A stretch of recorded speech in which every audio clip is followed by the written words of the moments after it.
श्रीराम नमस्कार.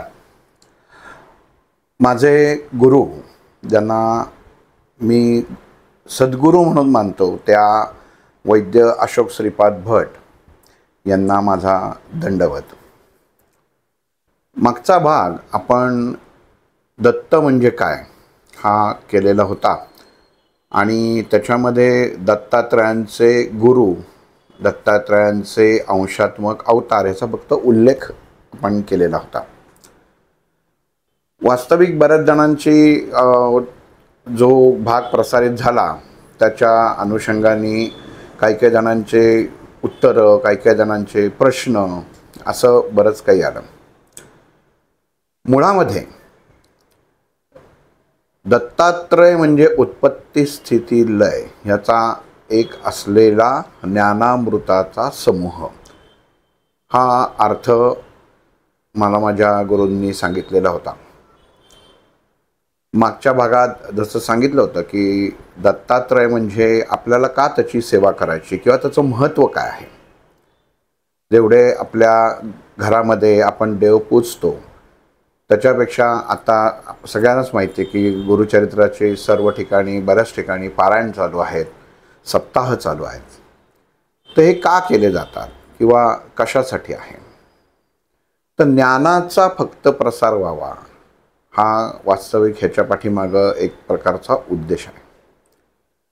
दत्तात्रयांचे गुरु आता बऱ्याच जणांचा म्हणजे SMS द्वारे सुद्धा असं प्रश्न होता की ते गुरु नव्हतेच, ते फक्त अंशात्मक भेट होती. मुळामध्ये असं आहे की ह्या भूतलावर प्रत्येक गोष्ट ही गुरु आहे. मुळामध्ये ज्याच्यामध्ये आपल्याला ज्ञानाची प्राप्ती होते ती प्रत्येक गोष्ट ही गुरुतुल्य असते. आणि आपल्या सर्वसाधारण जीवनामध्ये जेव्हा आपण जीवन जगत असतो आणि एक असा मार्गदर्शक असतो की त्याचं म्हणणं किंवा त्याचं बोलणं आपल्या जीवनावरती एक विचित्र शब्द एवढ्यासाठी वापरतो की आपल्याला जी जीवन जगाची सवय असते त्याच्यामधनं तो आपलं जीवन बदलून टाकतो, म्हणून त्याला विचित्र शब्द वापरला. आणि तो कशा पद्धतीने बदलेल हे सांगता येत नाही. तर अशी व्यक्ती जी असते की जी आपल्या जीवनावरती प्रभाव टाकते आणि आपला एक देह तयार करते आणि त्या देहाबरोबरच एक आपली मानसिकताही स्थिर करायला त्यांच्या दृष्टिकोनातनं, आपल्या दृष्टिकोनातनं नाही, तर ती मदत करून मार्गस्थ लावते. तो म्हणजे सद्गुरू. हा एकच असतो. पण गुरु जर म्हटलात तर जिथं जिथं ज्ञानप्राप्ती होते ती प्रत्येक गोष्ट ही गुरुतुल्य आहे. म्हणजे अगदी तुम्ही हातामध्ये खिळा घेतलात तर खिळासुद्धा गुरु आहे. कारण खिळा तुम्हाला शिकवतो की खिळा टोचतो, खिळ्यांना आपण भिंतीमध्ये ठोकतो, म्हणजे त्या खिळ्यातनं ते ज्ञान प्राप्त होतं. त्यामुळं पहिली गोष्ट ही कायम लक्षात ठेवली पाहिजे की गुरु ही कोणी व्यक्ती नाही आहे, तर गुरु हे ज्ञानाचं ते प्रतीक आहे किंवा गुरु हे ज्ञानाचं ते भांडार आहे ज्याच्या उपयोगाने किंवा ज्याचा वापर करून मनुष्य देहाला सर्वसाधारण जीवन जगताना उत्तम प्रकारे त्याचं जीवन मार्गस्थ होईल. आपण रोजच्या जीवनामध्ये जगताना आपली गणितं ही वेगवेगळी आखलेली असतात. मी थोडक्यात आपण असं धरून चालू की मी सकाळी लवकर उठतो, मग उठून चहा वगैरे पिऊन नाश्ता करून कामाला जातो, मग तिथं म्हणजे रोजचं जे जीवन असतं, लंच असतो, काम असतं, संध्याकाळी खेळायला जातो, फिरायला जातो. पण ह्या सगळ्यामध्ये त्या ज्ञानाची, त्या दत्ताची, दत्त म्हणजे उत्पत्ती स्थिती लय, ह्या 3 अवस्थांचा समूह हे कायम लक्षात ठेवा. म्हणजे मी जेव्हा दत्त हा उच्चार करेन तेव्हा ह्या 3 अवस्था डोळ्यासमोर येणं तुमच्या गरजेचं आहे.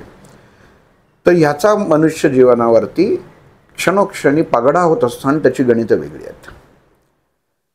तर ह्या दत्तात्रयांचे जे त्यांनी गुरु केलेले आहेत, हे गुरु आपण त्यांचं प्रत्येक काय घेतलं आहे ज्ञान आणि आपण लहानपणी जेव्हा प्रत्येक एखाद्या बालकाचा जन्म होतो तेव्हा आपल्याला माहिती आहे आईच्या उदरातनं जेव्हा ते बाळ ह्या जगतामध्ये पहिलं पाऊल टाकतं तेव्हा ते नग्न असतं.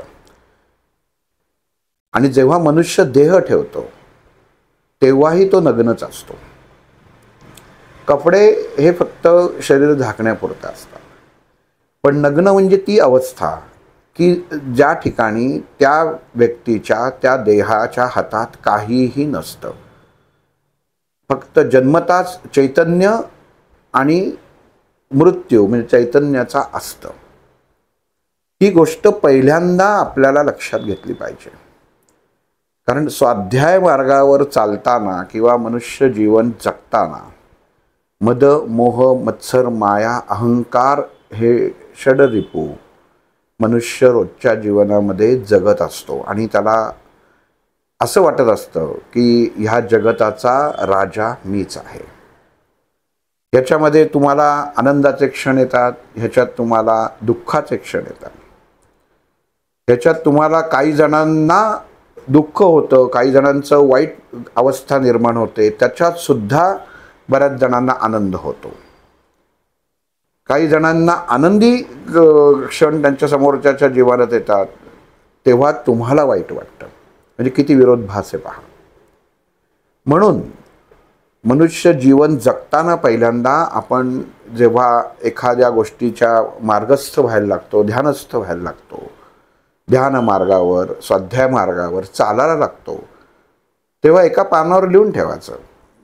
आपल्याला प्रत्येकाला आपला जन्मतारीख माहीत असते की माझा जन्म अमुक ठिकाणी झाला, ह्या वेळेला म्हणजे ह्या दिवशी झाला, तो नग्न अवस्थेत झाला, हे लिहून ठेवणं गरजेचं आहे. मृत्यू कोणाला माहीत नाही, पण आपल्या घरात जर एखादा झाला असेल तर त्याचं लिहून ठेवा आणि विचार करा की त्या माणसाने जन्म घेताना काय बरोबर घेऊन आला होता आणि जेव्हा देह सोडला तेव्हा नावाव्यतिरिक्त बरोबर काय नेलं. ही गोष्ट कळणं एवढ्यासाठी गरजेचे आहे की दत्तात्रयांचे हे जे 24 गुरु त्यांनी केलेले आहेत, हे दत्तात्रयांनी ह्या तिन्ही अवस्थेने दत्तांनी हे दाखवून दिलेलं आहे की जीवन जगताना मनुष्याने कसं जगायला पाहिजे. माझे गुरु अमुक एक जण आहेत, बरेच जण दत्त संप्रदायातले स्वामींना गुरु करतात, शंकर महाराजांना करतात, पंत महाराजांना करतात, अनेक आहेत. पण देहातनं विचार न करता ज्ञानातनं विचार करणं गरजेचं आहे. म्हणून दत्त संस्कृती किंवा आपण संप्रदाय जो म्हणतो हा फक्त आणि फक्त ज्ञानाशी निगडीत आहे, बाकी कुठल्याही भौतिक गोष्टींशी निगडीत नाही.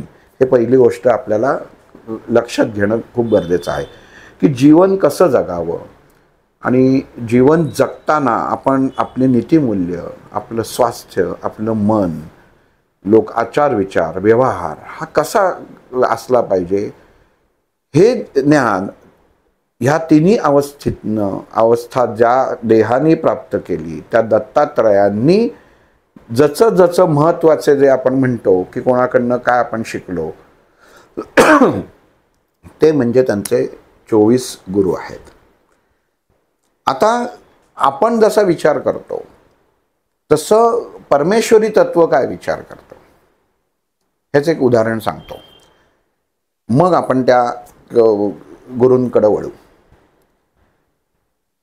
की आपण ज्या व्यावहारिक दृष्टिकोनातून एखाद्या गोष्टीचा हिशोब करत असतो तर तो हिशोब परमेश्वर करत नाही. परमेश्वराचा हिशोब करायची पद्धत काय हे आपण आधी समजून घेऊ. म्हणजे बऱ्याच जणांना असं प्रॉब्लेम असतो की फक्त परमेश्वराने माझ्या आयुष्यात दुःख लोटली आहेत, मला दुःखांव्यतिरिक्त काही दिलं नाही. समोरची व्यक्ती चोर आहे, ती 2 नंबरचे पैसे कमवते, नीट व्यवहार नाही, तरीही ती सुखी आहे. आणि मी सर्व कष्ट करून मला शारीरिक त्रास आहे, माझ्या घरात मुलगा मुलीचं लग्न होत नाही, कोणी आजारी आहे, हे माझ्या नशिबात का? तर ह्या सगळ्यांची उत्तरं तुम्हाला या उदाहरणातून मिळेल. म्हणजे परमेश्वराची विचार करायची पद्धत काय आहे आणि आपली काय आहे. तर उदाहरण पाहू आपण की दोन माणसं दुसऱ्या गावाला जायचं म्हणून एका मंदिरापाशी जमतात. म्हणजे त्या मंदिरापाशी बस स्टॉप असतो आणि त्यांना दुसऱ्या दिवशी त्या गावाला पुढच्या जायचं असतं. रात्र झालेली असते आणि बस चुकते त्यांची आणि थांबण्याशिवाय पर्याय नसतो. एक लक्षात घ्या, ही गोष्ट सांगताना आपण जसं पुराणातल्या गोष्टी ऐकतो, असं होतच नाही, ते नाही, हे अनेक प्रश्न उभे राहतात. आपल्याला गोष्टीतनं घ्यायचंय काय हे महत्त्वाचं असतं. तर ती दोन माणसं मंदिरापाशी उभी असतात आणि म्हणतात आता काय आपल्याला थांबण्याशिवाय पर्याय नाही, आणि पाऊस यायला लागतो. तेवढ्यात मंदिराच्या इथं आतमध्ये जातात आणि दोघांची एकमेकांची ओळख होते. दोघंही म्हणतात की अरे आता आपल्याला उद्या बस आहे, तर आपण काही खाऊन घेऊ म्हणून. माझ्याकडं पोळ्या चपात्या आहेत आपल्याकडं, तर आपण वाटून खाऊ. ठीक आहे म्हणतात आणि मंदिराच्या पायऱ्या चढतात. एक जण म्हणतो माझ्याकडं 3 चपात्या आहेत, पोळ्या. दुसरा म्हणतो की माझ्याकडं 5 चपात्या आहेत, पोळ्या. आणि दोघं जण म्हणतात आपण 4-4 वाटून घेऊ आणि म्हणजे आपल्याला समांतर होईल. इथे एक गोष्ट अशी होते की एकाकडं 5 असतात, एकाकडं 3 असतात. तर तो म्हणत नाही ह्या माझ्या 5 आणि ह्या तुझ्या 3. इथं समभाव पहिला उदाहरणात दाखवलाय की आपण सम वाटून घेऊ. आणि तेवढ्यात एक तिसरा व्यक्ती तिथे येतो आणि म्हणतो की माझी पण बस चुकलेली आहे आणि मला पण उद्या प्रवासाला इथनंच जायचं आहे, तर मी थांबू का तुमच्याबरोबर? आणि मलाही प्रचंड भूक लागली आहे, पण माझ्याकडं काही चपाती पोळी काहीही नाही आहे, तर तुमच्यातली मला द्याल का? हे दोघं म्हणतात आनंदाने, काही आपल्याला अडचण नाही आहे, आपल्याकडं आहेत 8 चपात्या आपल्याकडं आहेत त्याच्यात, तर आपण त्या खाऊ शकतो. आता होतं कसं, माणसं 3, चपात्या 8, सम कसं वाटणार बघा. व्यावहारिक कसा हे जे आहे ते मी सांगतोय तुम्हाला. मग त्यातला दुसरा असतो, तो म्हणतो आपण एक काम करू, आपण एका चपातीचे 3 तुकडे करू, 3 भाग करू. ते म्हणतात ठीक आहे. अशा 8 चपात्यांचे म्हणजे 3-3 भाग केल्यावरती ते 24 भाग होतात. 8-24, एकाच्या 3 असतात, तो त्या चपातीचे 9 भाग करतो. दुसऱ्याचे त्याच्याकडे 5 असतात, तो त्याचे 15 भाग करतो. आणि त्या 8-8 भाग म्हणजे ते तुकडे वाटून घेतात आणि सम होतात. आता होतं कसं,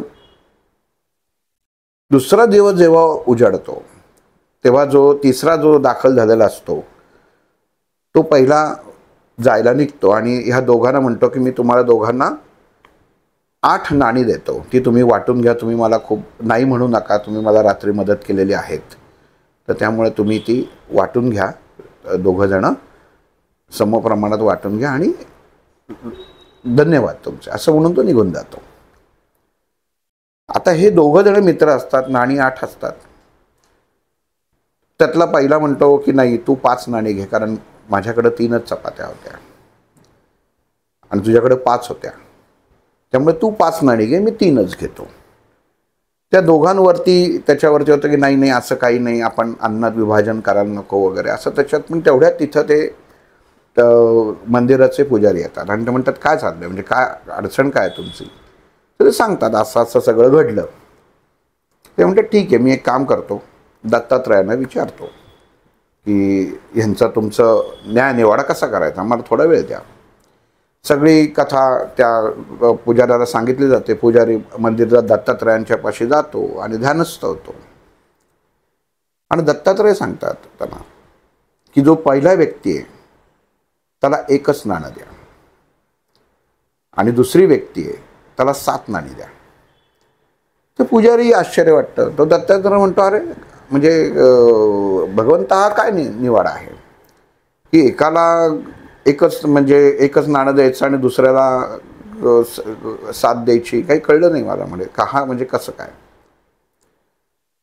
तर मग दत्तात्रय त्यांना सांगतात की प्रत्येकाने 8-8 तुकडे वाटून घेतले. पहिल्याचे होते त्याच्याकडे 3 पोळ्या होत्या, त्याचे त्यांनी 9 तुकडे केले. प्रत्येकाच्या वाट्याला 8-8 तुकडे आले. म्हणजे त्याच्या वाट्याला त्यांनी 8 तुकडे काढून घेतले, एकच तुकडा दान केला.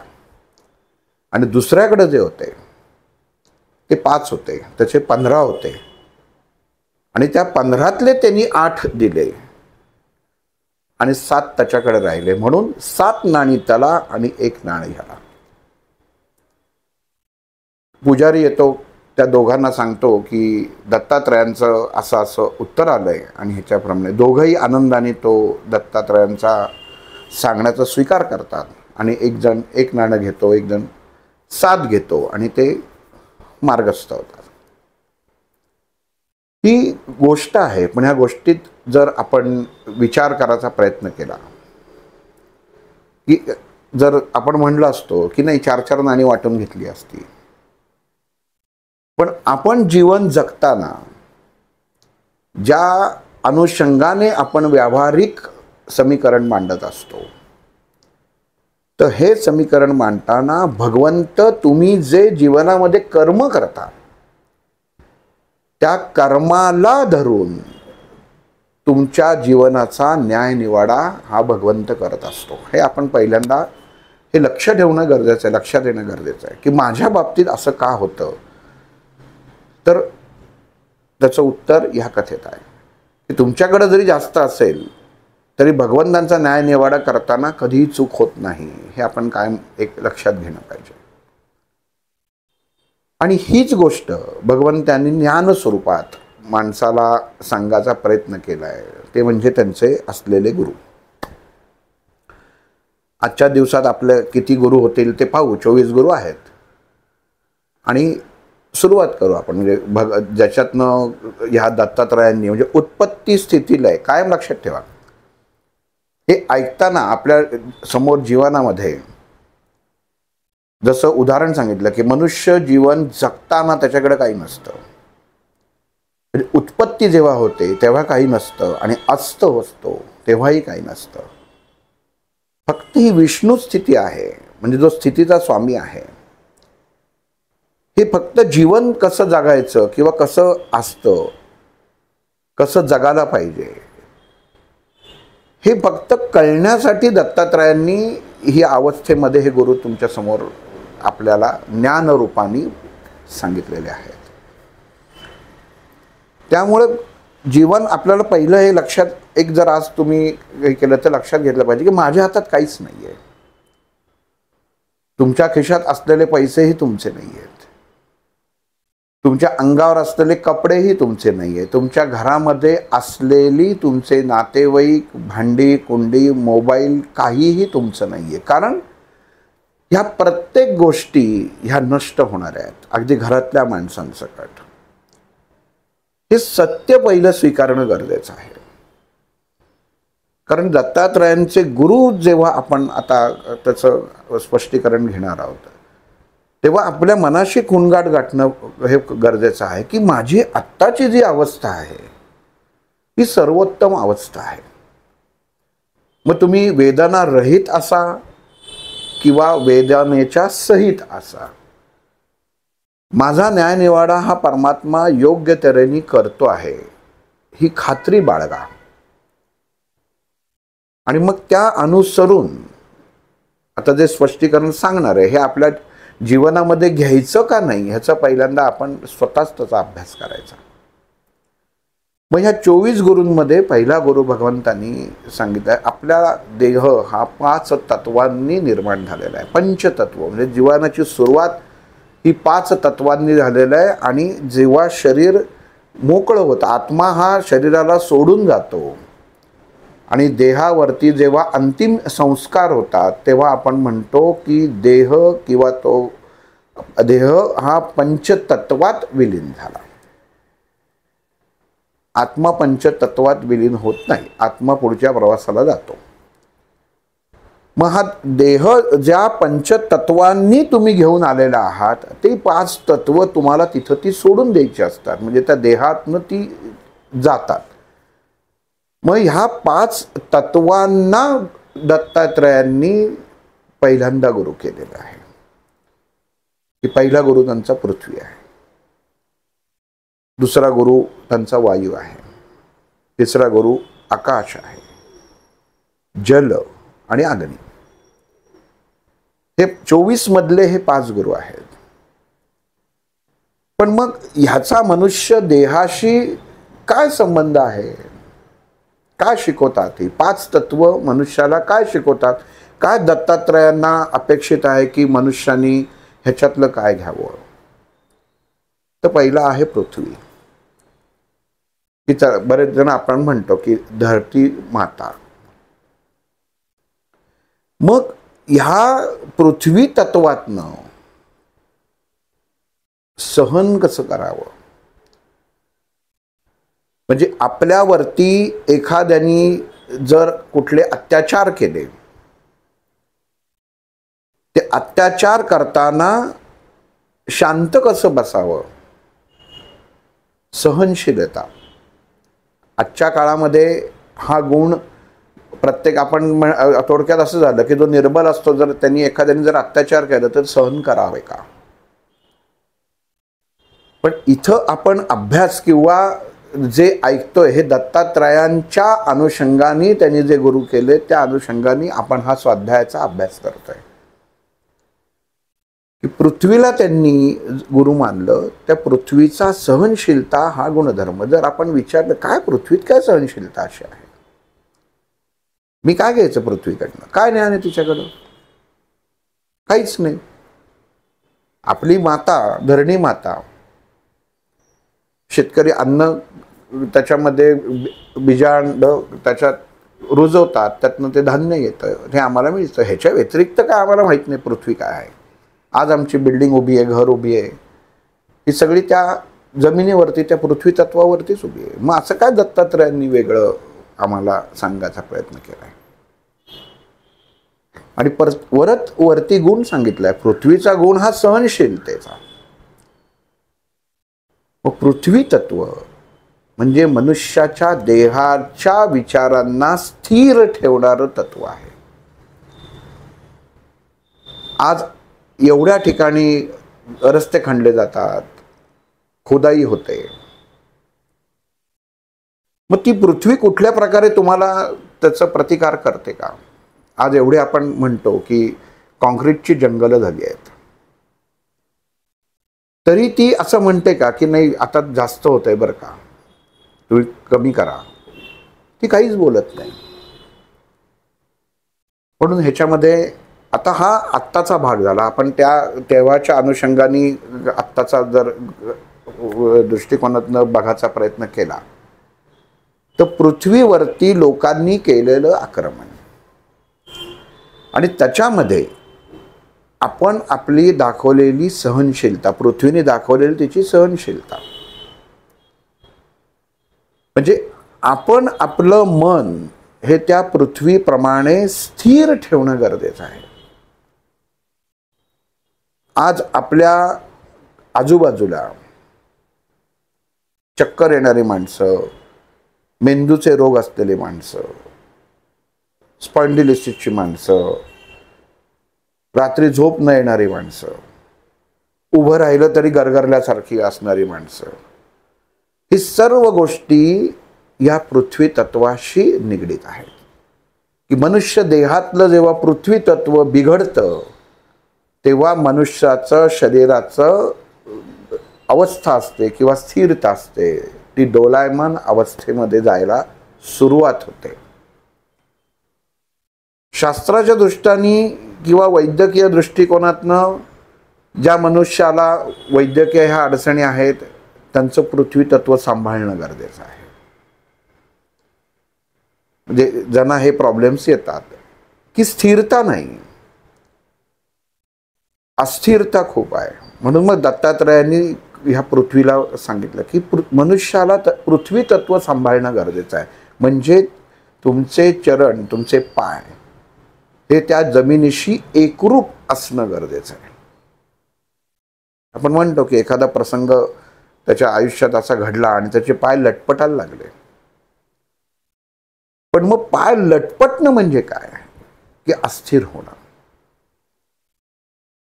आणि मग अस्थिरता ही तुमचं पृथ्वी तत्व जेव्हा बिघडतं तेव्हा देहामध्ये उत्पन्न होते आणि ते सरळ आपल्या मानसिक अवस्थेशी निगडीत आहे. म्हणून दत्तात्रयांनी सांगितलं की पृथ्वीवरती जेवढे आघात झाले तसं मनुष्याला आपल्याला छळणारी माणसं आपल्या सभोवताली खूप असतात की त्यांना आनंद वाटतो. आपल्या रोजच्या जीवनामध्ये आपल्याला असंख्य अडचणींना तोंड द्यायला लागतं. घर उत्तम असतं, सर्व उत्तम असतं, पण नळाला जर पाणी झालं नाही तर माणसाचं तोंडचं पाणी पळतं. सर्व गोष्टी आहेत, मोबाईल जरी असला पण एक 5-10 मिनिटासाठी जरी त्याची रेंज गेली तरी मनुष्य अस्वस्थ सध्या होतो. गाडी उत्तम असेल तरी मनुष्य रात्री गाडी खाली आपल्या बिल्डिंगच्या खाली लावल्यानंतर रात्री नीट झोपू शकत नाही की कोणी त्या गाडीवर रात्री चरे ओढणार नाही ना, काही करणार नाही ना, कारण रस्त्यावर लावली. ही अस्थिरता आहे आणि ही अस्थिरता पृथ्वी तत्वाशी निगडीत आहे. मग इथं भगवंतांनी दत्तात्रयांनी सांगितलेलं आहे की पृथ्वीसारखं जगायला शिका. कुठेही प्रकारची अस्वस्थता मनामध्ये आणून देऊ नका. स्थिरता ही तुमच्या देहामध्ये असणं गरजेचं आहे, जे पृथ्वी तत्व शिकवतं. संयम हे पृथ्वी तत्व शिकवतं. पण मग जेव्हा ते तत्व हलतं तेव्हा एकदाच आघात होतो, तो म्हणजे भूकंप. आपण बघा, भूकंप झाला की मग कितीही काही असो, तुम्ही किती प्रगत असा, काही असा, ती जमीन हल्ल्याशिवाय राहत नाही. क्षणभर हलते पण विध्वंस विनाश करून जाते. मग जीवनामध्ये वैचारिकतेचा जर भूकंप रोज तुमच्या क्षणाक्षणाला होत असेल तर तुमचा देह, तुमची विचारशक्ती, तुमची विचारधारा ही डोलायमान कायम राहणार. स्थिरता तुमच्या जीवनामध्ये येणार नाही. म्हणून पृथ्वी तत्व हे आपल्याला स्वीकारायला हवं. म्हणून दत्तात्रयांनी सांगितलं की पृथ्वीकडनं हे शिकण्यासारखं आहे. लोक खड्डे पाडतात, बुलडोजर चालवतात, थुंकतात. गंमत बघा, एका क्षणी म्हणायचं की धरणी माझी माता आहे. आणि जर हे प्रत्येक माणसाला जर माहिती असेल तर त्या थुंकणाऱ्यालाही माहिती असतं की धरणी माझी माता आहे, तरी तो थुंकतो. कारण त्यावेळी तो त्याच्या स्वतःच्या धुंदीत असतो की ज्याला आपण म्हणतो की त्याचं पृथ्वी तत्व हललेलं आहे, भूकंप झालेला आहे, अस्थिरता निर्माण आहे. त्यामुळे स्थिरता त्याला दिसत नाही. आणि मग ह्या गोष्टी मनुष्य जीवन जगताना काय सोडायला पाहिजे, तर अस्थिरता सोडणं म्हणजे दत्तात्रयांच्या पहिल्या गुरूंना तुम्ही स्वतःला स्वाधीन केल्यासारखं आहे. अस्थिरता सोडणं म्हणजे स्थिरता पकडणं किंवा स्थिरता येणं. की ठीक आहे, माझ्या जीवनामध्ये अमुक गोष्ट घडलेली आहे, हरकत नाही, काहीतरी कारण असेल, शांतपणे विचार करा. खाताना आपल्याला एखाद्याच वेळी अन्नामध्ये केस येतो आणि लगेच आपण लगेच चिडतो की काय म्हणे केलंय, अन्नात केस आला. पण तेव्हा मनामध्ये असं येत नाही की ज्यांनी हे अन्न तयार केलं आहे त्यांनी हे मुद्दाम तर केलं नसेल. मग आपल्या मनात ते काय येत नाही, आपण चिडून मोकळे होतो की माझ्या ताटात केस आला. म्हणजे मनाची असलेली अस्थिरता. 2 मित्र शेजारी बसलेले असतात, एकाच्या मोबाईलवरनं मोबाईल लागत नाही, दुसऱ्याच्या ह्याच्यावरनं लागतो, तर हा अस्थिर होतो. त्याचा लागतोय, माझा का लागत नाही, अस्थिरता. डॉक्टरांकडे गेला, डॉक्टर काय म्हणतील, डॉक्टर काय सांगतील, आता काय होईल, मग काय होईल. आणि याच्यात गंमत म्हणजे व्यसनाधीन माणसं खूप असतात. जोपर्यंत अटॅक येत नाही तोपर्यंत सिगरेटी पितच राहतात. आणि मग जेव्हा येतं तेव्हा छाती ठोकपणे सांगतात, त्याची त्या माणसाची बायको सांगते, यांनी आजपासून सिगरेट बंद केली बरं का. आनंदाची बातमी. कधी? ICU मध्ये दाखल झाल्यावर. ही सगळी जीवनाची मनुष्याची अस्थिरता आहे. आणि ज्याचं जीवन अस्थिर, तो मनुष्य जीवनामध्ये योग्य मार्गावरती चालू शकत नाही. म्हणून जगतामध्ये आपण यज्ञ करायला बसो, जेवायला बसो, कुठलंही कार्य करताना स्थानग्रहण हा विधी पहिला असतो. आपण गुरुजी आपण ऐकलं म्हणतात की ठीक आहे, तुम्ही बसकर घ्या त्याच्यावर बसा, दर्भासन घ्या त्याच्यावर बसा. आधी तुमचा देह स्थिर करा. म्हणून दत्तात्रयांनी पहिल्यांदा पृथ्वीला केलं की पृथ्वीकडनं काय घ्यायचं आहे, तर स्वस्थता घ्यायची, स्थिरता घ्यायची. आणि ही स्थिरता जेव्हा तुम्हाला प्राप्त होईल तेव्हा तुम्ही इतर गोष्टींकडे कानाडोळा करणं बंद कराल. आणि ह्याच्यासाठी तुम्हाला खात्री पाहिजे की माझ्या जीवनात घडणारी गोष्ट ही उत्तम आहे आणि योग्य आहे. जसं त्या गोष्टीत सांगितलं की तो म्हणला नाही, 4-4 घेण्याची नाणी घेण्याची त्यांनी हे सांगितलं होतं, त्याला मिळत होती पण त्यांनी नाकारली. आणि दत्तात्रयांच्या न्यायाने तर त्याच्या पदरामध्ये एकच नाणं पडलं, पण त्यांनी तो न्याय स्वीकारला कारण तो त्या तत्वाचा न्याय होता. म्हणून रोजचं जीवन जगताना पहिल्यांदा स्थिरता ही खूप महत्त्वाची आहे. मग आपण गायत्री मंत्र जेव्हा म्हणायला सुरुवात करतो, ओम भू म्हणजे पहिला जो शब्द त्याचं जे बीज आहे हेच तुम्हाला जमिनीशी निगडित आहे. की तुम्ही आता जमिनीशी एकरूपता होतोय. जोपर्यंत तुम्ही एकरूप होत नाही तोपर्यंत तुम्हाला जीवनामध्ये शारीरिक आणि मानसिक दोन्हीही गती नाही. कारण जर तुम्ही हलत राहिलात तर तुम्ही लक्षात घ्या, हलणारी ज्योत कधी प्रकाश देत नाही. जी ज्योत स्थिर असते तीच प्रकाश देते. त्याप्रमाणे ज्याचं मन अस्थिर असतं ती व्यक्ती जीवनामध्ये सहजतेने कुठलंही कार्य करू शकत नाही. म्हणून दत्तात्रयाने सांगितलंय की पृथ्वी हा माझा गुरु आहे. या पृथ्वी तत्वाचा तुम्ही स्वीकार करा, म्हणजे तुम्ही स्थिरता हे तुमच्या जीवनामध्ये येणं खूप गरजेचं आहे. म्हणून त्यांनी पृथ्वीला दत्तात्रयांनी गुरु केलेला आहे. दुसरा गुरु त्यांनी केला तो म्हणजे वायू.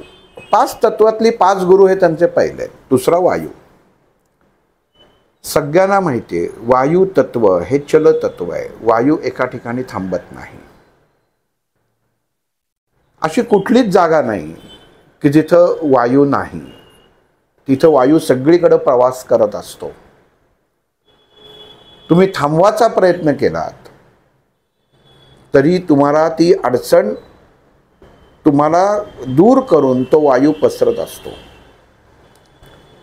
घरामध्ये आपण एक अत्तराचा थेंब जरी सांडला, एखादा व्यक्ती घरामध्ये सेंट मारतो, अत्तर मारतो, तरी घरामध्ये वास पसरतो अख्ख्या. ते म्हणजे वायू तत्व. मग भगवंतांनी दत्तात्रयांनी वायूला गुरु का केला असावं? तो वायू म्हणजे श्वास. जर वायू तत्वच नसेल देहामध्ये तर देह हा निस्तेज आहे. आणि सगळ्यांना माहिती आहे की जेव्हा मनुष्याचा जन्म होतो तेव्हा भगवंतांनी परमेश्वरांनी श्वास घेऊन पाठवलेला असतो माणसाला की एवढे श्वास तू तुझ्या जीवनामध्ये तू घेणार आहेस आणि सोडणार आहेस. ह्याच्या व्यतिरिक्त कितीही तुझ्याकडे पैसा असो, कोणाचाही वशिला असो, तू कितीही साधक असो, तुझा श्वास वाढणार नाही. पण गुरु कृपा झाली तर तुझा श्वास वाढू शकतो. आपण ते म्हणतो ना की मृत्यूशय्येवर होता, पण गुरूंनी शक्तिपात केला आणि त्याचं जीवन परत सुरू झालं. असे अनेक उदाहरणं आपण पोथ्यांमध्ये, मालिकांमध्ये बघत असतो. पण मग ते गुरु म्हणजे कोण? तर ती व्यक्ती नाही, ते एक प्रकारचं ज्ञान आहे. ज्ञान हाच केवळ गुरु होऊ शकतो, गुरु व्यक्ती नाहीच. मग त्या ज्ञानाच्या अनुषंगाने मग तुम्ही म्हणाल कसं काय, काय कळत नाहीये, लक्षात येत नाहीये. मग जी लोक प्राणायाम शिकवतात, जी लोक रोज प्राणायाम करतात, त्यांच्या पटकन हे गणित लक्षात येतं. तुम्हाला लक्षात येण्यासाठी व्यावहारिक सांगतो. कुठंतरी ट्रिपला चाललायत आणि ट्रिपमध्ये जाताना तुम्ही खिशातनं 10,000 रुपये घेऊन चाललात. ते तुम्हाला पूर्ण ट्रिप होईपर्यंत पुरवाचे आहेत असं समजू. मग ते तुम्ही घरातनं बाहेर पडल्या पडल्या 10,000 खर्च करा, अगोदर 1,000च करा, ट्रिप संपताना 8,000 करा, 9,000 करा, किंवा कसेही करा, ते तुमच्या हातात आहे. पण आताही प्राण केलात, नको त्या गोष्टींच्या मागे लागलात, तर तुमचा पैसा जास्त खर्च होणार आहे आणि तुमचं द्रव्य पटकन संपणार आहे. म्हणजे तुम्हाला तात्पुरतं आपण जे म्हणतो की गणित आखून दिलेले 10,000 खर्च जाऊन येऊपर्यंत राहिला पाहिजे, तसं भगवंताने तुम्हाला श्वास दिलेले आहेत. किती 1 कोटी श्वास आपण देतो. एखाद्याला 1 कोटी श्वास दिले की तू जन्मभर तुझा 1 कोटीतनं 1 पण शेवट वरचा मिळणार नाही. तर ते कसे वापरायचे हे त्या व्यक्ती ठरवायचे. व्यक्ती प्राणायाम शिकणं, साधना शिकणं म्हणजे वेगळं काय? तर फक्त श्वासाचं असलेलं नियंत्रण. मग मनुष्य देहाने जर आपल्या श्वासावर नियंत्रण ठेवलं, म्हणजे वायूवर नियंत्रण ठेवलं, तर मनुष्य देह हा उत्तम अग्नी उत्पन्न करतो. एखाद्या कुंडामध्ये जर तुम्ही फुंकर मारलीत आणि ती जर नियंत्रित फुंकर असेल, तर तो अग्नी भडकणार आहे किंवा अजून प्रज्वलित होणार आहे. पण त्याच अग्नीमध्ये तुम्ही जोराने फुंकर मारलीत तर तोच अग्नी विझणार आहे. लक्षात घ्या. म्हणजे नियंत्रण खूप महत्वाचं आहे. मग वायू तत्व भगवंतानी सांगितले काय? वायू हा तो गुरु आहे जो तुला जगाला शिकवतो. ते जन्मताच तत्व तुला दिलेलं आहे. आईपासनं नाळ वेगळी जेव्हा होते तेव्हापासून श्वास चालू होतो. ते तुला लगेच दिलेलं आहे, स्वतंत्र तुला दिलेलं आहे. तू कसं खर्च करायचं ते तू बघ. मग या मार्गामध्ये भगवंतानी साधना मार्ग आणलेला आहे. तो म्हणजे तुम्ही करता ते ध्यान धारणा, की श्वासाचा जो नियंत्रितपणा जो आहे त्या मार्गाचा अभ्यास करून तुम्हाला तुमच्या श्वासावरती प्रभुत्व गाजवायचा आहे आणि तो श्वास हा कमी करायचा आहे. म्हणजे तुम्हाला 1 कोटी श्वास दिलेले आहेत, ते आपोआप तुमचे वाचायला लागतील 1 मिनिटात. जर तुम्ही 15 श्वास घेत असाल तर तुम्ही ते 5 घ्यायला लागतात. म्हणजे 10 श्वासांची तुमची बचत झाली. एक उदाहरण म्हणून सांगतोय. मग ह्याचा जीवनामध्ये उपयोग काय होतो? तर तुमचं आयुष्य वाढतं, तुम्ही उत्तम जीवन जगता. परत इथं वायूचं गोष्ट जी आहे किंवा वायू आहे हा मनाशी निगडीत जातो. कोणाचा तरी रात्री अपरात्री फोन येतो, लगेच हृदय धडधडायला लागतं. कोणाचा फोन आला, श्वास जड व्हायला लागतो. कोणाचा फोन आला, कोणाचा फोन आला. त्या क्षणात कळत नाही, पण त्या क्षणात तुमच्या खात्यामध्ये असलेले जे काही श्वासाचे गणित आहेत, जेव्हा जे पेंडिंग आहेत ते पटकन संपतात. पण जेव्हा तुम्ही साधना मार्गावर जाता, स्थिरतेवर जाता, तेव्हा जीवनामधली कुठलीही अवस्था, कुठलीही स्थिती तुम्हाला सामोरं जायची ताकद ही त्या साधनेतनं मिळते. आणि तेव्हा तुमचे ते श्वास खर्च होत नाहीत. गणित कुठं लक्षात बघा. म्हणून तुम्हाला ते मगाचं सांगितलं की तुमचं गणित वेगळं आणि दत्तात्रयांचं, भगवंताचं गणित वेगळं असतं. मग ते श्वास तुम्हाला जपून वापरायचे आहेत. म्हणून वायू तत्व हे असं तत्व आहे, हे कुठेही थांबत नाही. मग आपण करोनाच्या वेळी पाहिलेलं आहे की लोकांचे श्वास संपत आले होते आणि तुम्हाला बाहेरनं ऑक्सिजन द्यायला लागला. म्हणजे काय द्यायला लागला? प्राणवायू द्यायला लागला. मग कृत्रिम प्राणवायू जरी असला, पण देहाची ताकद, नुसता प्राणवायू असून उपयोग नाही. नाही तर मुर्द्याला जर तुम्ही ऑक्सिजनचा सिलेंडर लावला तर तो जगलाच पाहिजे, पण जगत नाही. म्हणजे आत घ्यायची आणि बाहेर सोडायची जी कृती आहे, त्याच्यावरती अभ्यास करून अंमल आणायचं काम, म्हणजेच त्या वायू तत्वावर अंमल आणायचं काम तुम्हाला ह्या दत्त साधनेतनं प्राप्त होतं. म्हणून वायूचे देवता कोण आहे? हनुमान ही वायूची देवता आहे. मग आपल्याला कशा प्रकारे जीवन जगताना वायूचं महत्त्व कळलं पाहिजे.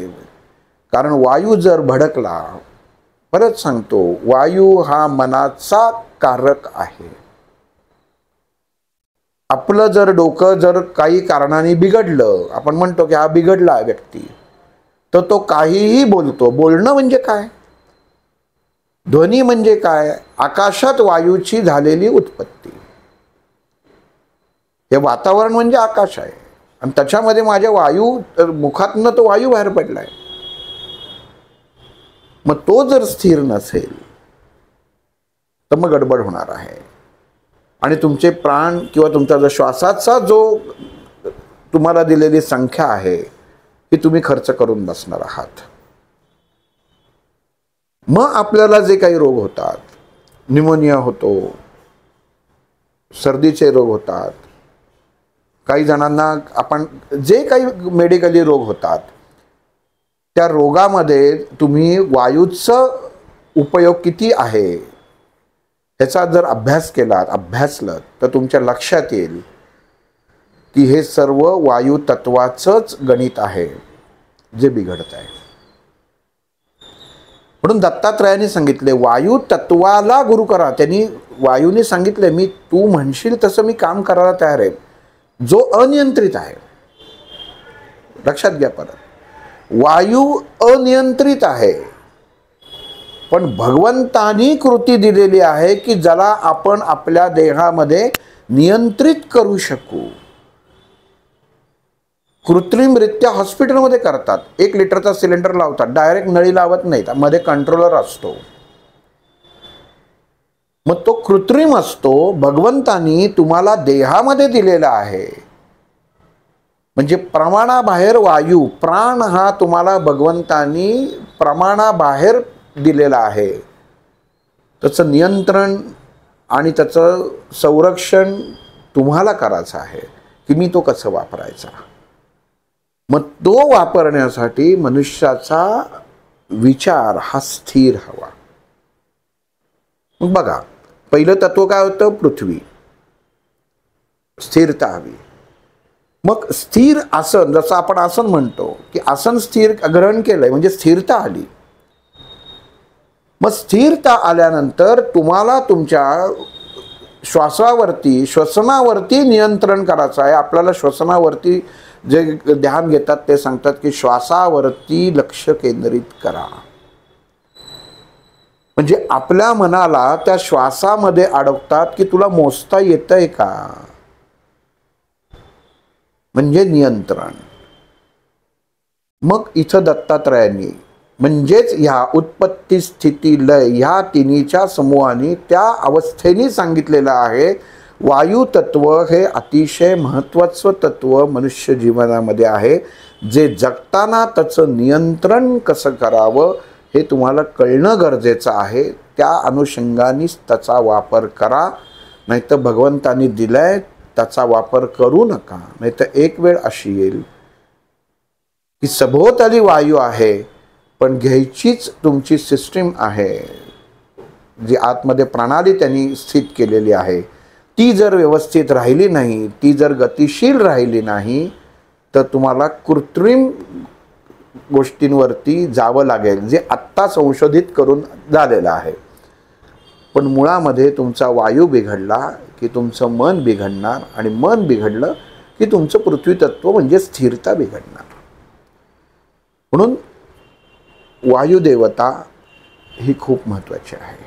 म्हणून लक्षात ठेवा की दत्तात्रयांनी वायुला का गुरु केलं, तर जीवनाशी निगडीत सरळ आहे.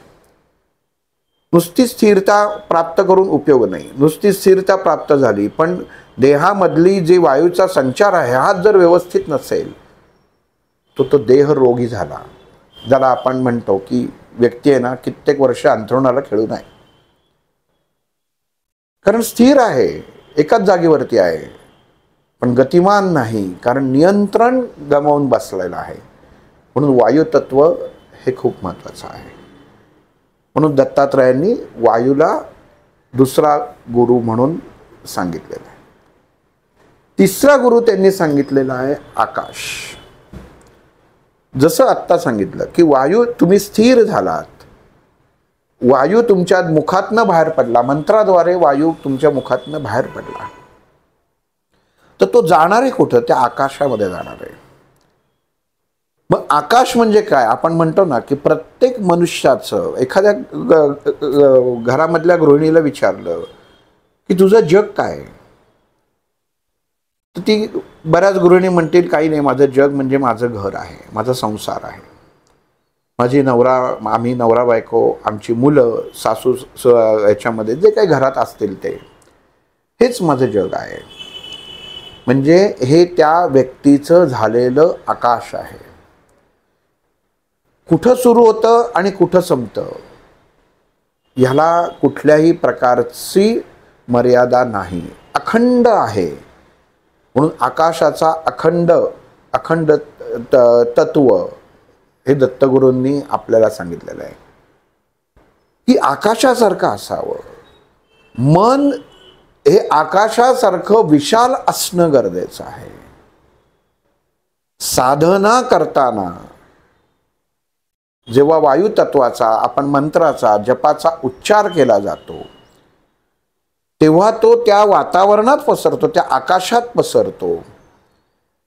तर तेव्हा तुमच्या मनामध्ये ही गोष्ट येणं आणि उत्पन्न होणं गरजेचं आहे की त्याचा सर्वात जास्त उपयोग इतरांना व्हावा. म्हणून मनुष्याचं आकाश म्हणजे त्याचा बाजूला असलेला ऑरा हा उत्तम असणं गरजेचं आहे.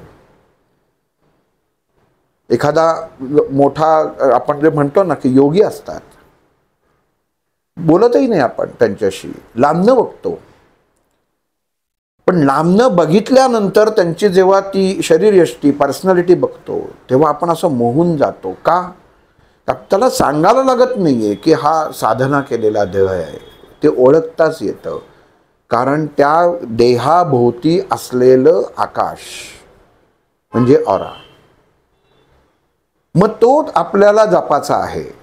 म्हणजे आपल्या देहाभोवती असलेली कंपनं, उत्पन्न होणारी कंपनं ही उत्तम निर्माण करायची आहे. म्हणून भगवंताने सांगितलंय की आकाशासारखं तत्व घ्या, अमर्यादित राहा, कुठेही जीवनामध्ये मर्यादा ठेवू नका. विचार हे अमर्यादित असावे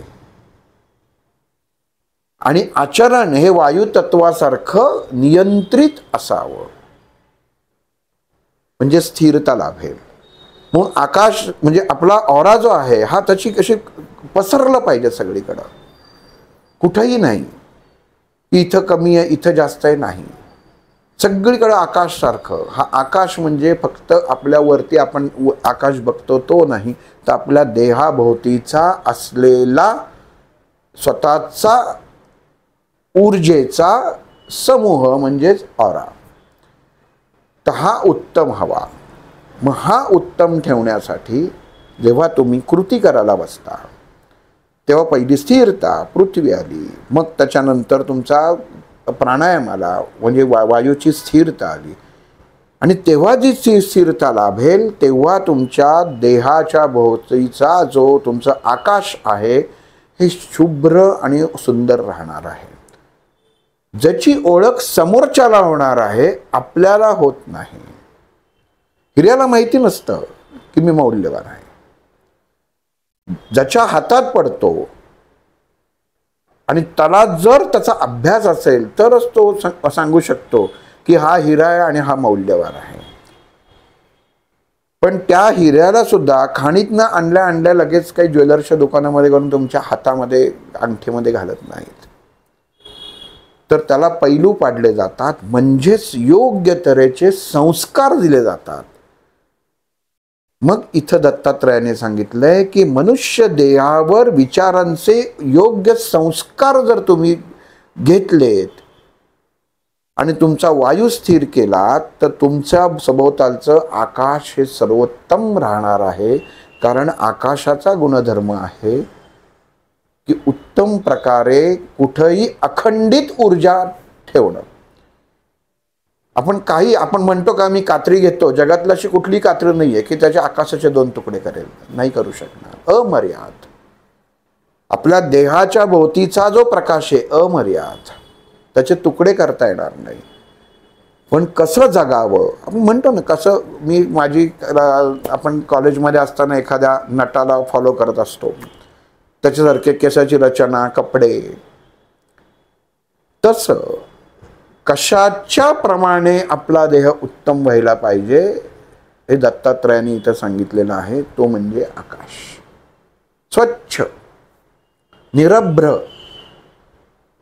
आणि जेव्हा दाटून येतं, आपण म्हणतो ना आज आकाश भरून आलंय, ते ढग असतात, आकाश वर असतं त्याच्या. जेव्हा तुम्ही विमानातनं प्रवास करता तेव्हा ढग खाली राहतात, वरती त्याच्या विमानावर पाऊस पडत नाही. जेव्हा एकदा ढगात गेल्यावरती मग ते आकाशात असतं वरती. मग देहाचा जो सभोवतालचा जो प्रकाश आहे हा उत्तम आकाशासारखा ओरा हवा, आणि मनात उत्पन्न झालेले वाईट विचार, कारण कृती आहे ही, हा मार्ग आहे, साधनेचा मार्ग आहे. मग या मार्गावर चालताना, साधनेच्या मार्गावर चालताना मनामध्ये उत्तम प्रकारे जसे विचार येतात तसे वाईट विचार हे त्या आकाशाच्या खाली जमा झालेल्या काळ्या ढगांसारखे असतात. म्हणून आपला विचार कसा हवा, तर त्या आकाशासारखा स्वच्छ हवा हे इथं दत्तात्रय सांगतात. निरभ्र हवा, सर्व ठिकाणी अमर्यादित हवा, म्हणजे एकाच ठिकाणी नाही, तुम्ही कुठेही जरी गेलात तरी तुमची ओळख त्या तेजासारखी असते. एखादे महाराज असतात, स्वामी असतात, कुठेही या पृथ्वी तलावर जाऊ दे, तिथं वेगळे इथं वेगळे असं नसतं. हिरा कुठल्याही बाजारात जाऊ दे, त्याची किंमत, त्याचं तेज तेच राहतं. म्हणून मग ते तेज आपल्याला सांभाळायचं काम मनुष्याचं स्वतःचं आहे, देहाची साधना करून. मग ते कसं करायला पाहिजे ते इथं म्हणून दत्तात्रयाने सांगितलंय की तुम्ही आकाशासारखं जगायला शिका. अमर्यादित, मर्यादितपणा ठेवू नका, अमर्यादितपणा ठेवा. विचारांचा अमर्यादितपणा.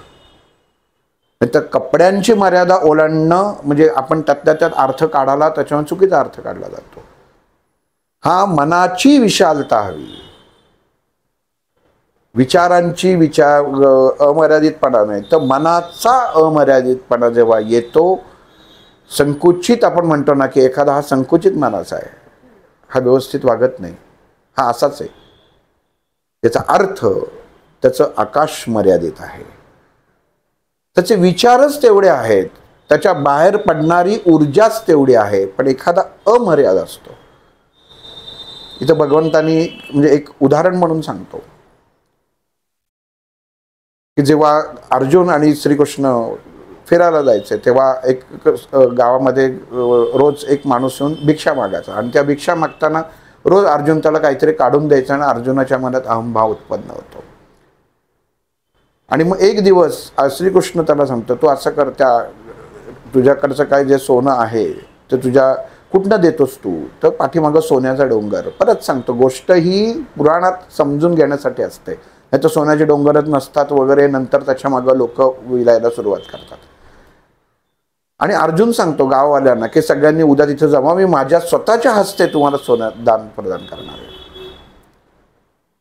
श्रीकृष्णाला आनंद होतो. अर्जुन दुसऱ्या दिवशी जातो, अमुक ह्याला हे दे, तमुक त्याला दे, तमुक त्याला दे. तो जातो आणि अर्जुन श्रीकृष्णाला म्हणतो, आता बघ, आता तू मला सांग, मी कर्णापेक्षा श्रेष्ठ आहे की नाही? तरी श्रीकृष्ण असून म्हणतो नाही. तो म्हणतो आता थांब. तो कर्णाकडे जातो. कर्ण म्हणतो ठीक आहे, उद्या सकाळी तुम्ही तिथं पर्वतापाशी या. त्याच्याकडेही सोन्याचा पर्वत असतो. आणि श्रीकृष्ण अर्जुनाला घेऊन जातो. म्हणतो थांब, इथंच थांब, बघ तो काय करतोय. अर्जुन म्हणाले, काय, हा मी एकाला अमुक दिलं म्हणजे पावशेर दिलं तर अर्धा किलो देईल किंवा नाही देईल, बघ मला बघूच दे ह्याची दानवृत्ती किती आहे. तर तिथं कर्ण काय करतो, त्या गावकऱ्यांना सांगतो की हा डोंगरच तुमचा आहे, तुम्हाला जे पाहिजे तेवढं तुम्ही घेऊन जा. आणि म्हणून त्याला तिथं सर्वश्रेष्ठ कर्णाला का म्हटलंय, दानवीर का म्हटलंय? अमर्यादित.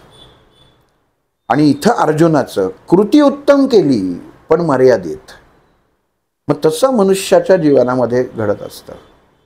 आपण एखादी गोष्ट करत असतो, एखाद्याला घरामध्ये ब्राह्मण जेवायला बोलवतो, सवाष्ण जेवायला बोलवतो, मेहून जेवायला बोलवतो, पण ते कुठल्या कारणाने जर ते तुम्ही बोलवत असाल की आज आमचं आता दत्ताची पोथी वाचली, आता मेहून घालावं जेवायला म्हणून मी घालते, घाला, पण ते आतून यायला पाहिजे.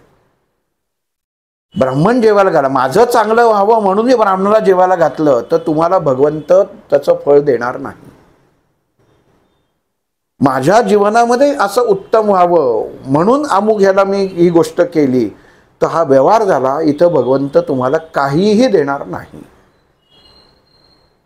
म्हणून भगवंताचा व्यवहार सुद्धा समजणं गरजेचं आहे. मग आकाश जे आहे हे अमर्यादित आहे. तुम्ही समाजाला अमर्यादित द्या, जेवढं अमर्यादित द्याल तेवढं तुम्हाला तुमच्या सभोवतालचा ऑरा हा स्वच्छ होणार आहे. आपण म्हणतो ना शरीर घासतो, हे भौतिक घासतो, पण जेव्हा तुम्ही स्वाध्यायामध्ये बसता, जेव्हा तुम्ही ध्यानाला बसता,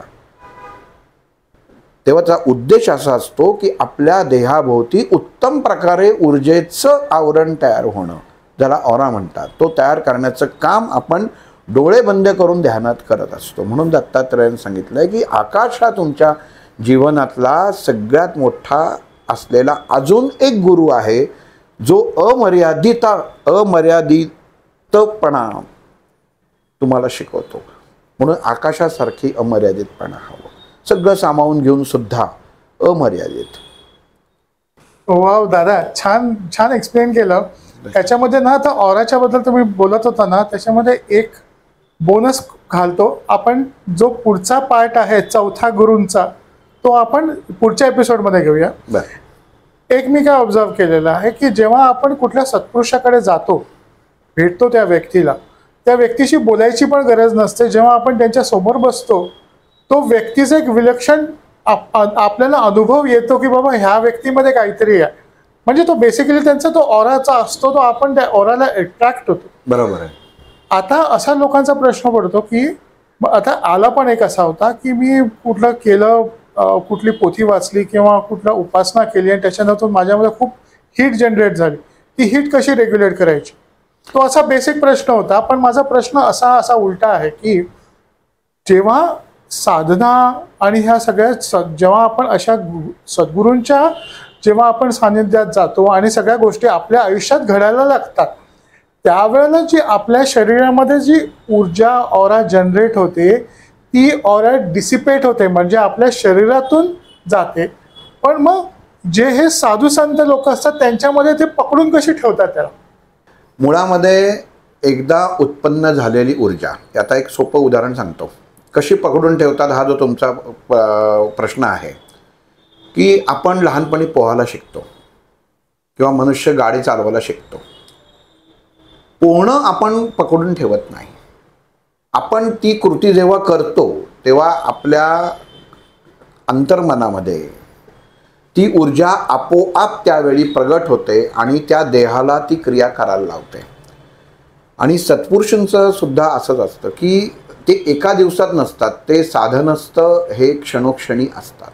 आपल्याशी बोलताना सुद्धा ते साधना करत असतात. म्हणजे जसं आपण आता या गुरूंचा भाग आपण पुढं जाऊ तेव्हा आपल्याला आता हा जो तुमचा प्रश्न आहे त्याचा अर्थ, चंद्र हा जेव्हा दत्तात्रयांचे गुरु म्हणून जेव्हा येतो तेव्हा त्याच्यामध्ये हा तुम्हाला याचं उत्तर मिळेल की कशा प्रकारे ते धरून ठेवतात किंवा कसा प्रकारे ते मेंटेन ठेवतात आपण असं त्याच्यामध्ये.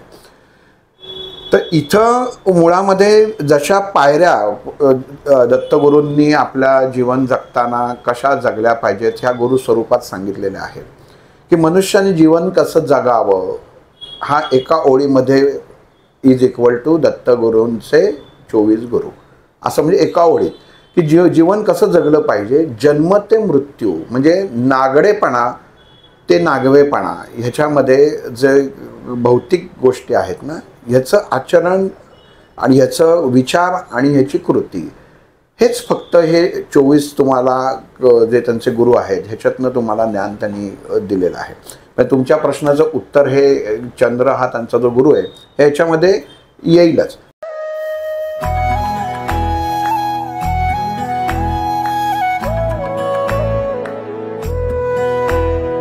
अध्यात्मावर अशीच माहिती मिळवण्यासाठी देव माझा चॅनलला सबस्क्राईब करा